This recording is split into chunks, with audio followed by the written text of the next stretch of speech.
Respiration is just breathing, right? Wrong. Respiration is the chemical process that supplies the body with energy for all other life processes. Growth and repair of cells, muscle contraction, protein synthesis, sending nerve impulses, absorbing molecules and active transport, to name just a few. It happens in all living cells, not just animal cells, but also plant cells. There are two types of respiration: aerobic and anaerobic respiration. Aerobic means with air, and so needs oxygen, whereas anaerobic respiration doesn't need oxygen. Let's start by looking at aerobic respiration. Aerobic respiration releases energy in cells by breaking down food substances whilst in the presence of oxygen.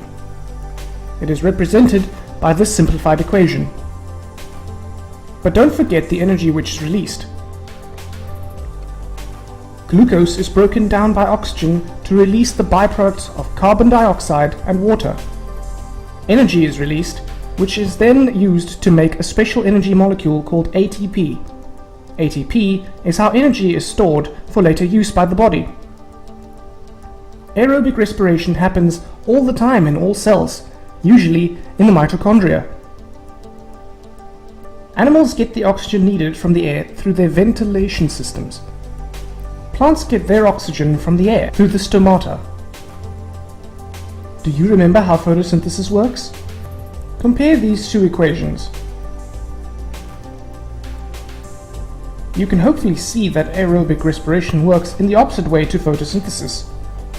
Plants produce their food by photosynthesis and then through respiration release energy from it. But don't be confused. Whilst plants do release oxygen as a byproduct of photosynthesis, they don't necessarily take in this oxygen for respiration. They just take in any oxygen from the air. Plants respire throughout the day and night, as do animals, but they only photosynthesize during the day, when there is light available. So this is how aerobic, or with air, respiration works. You just need to remember that glucose is broken down in the presence of oxygen to release carbon dioxide, water, and energy. In the next video, we will have a look at anaerobic respiration and how it differs.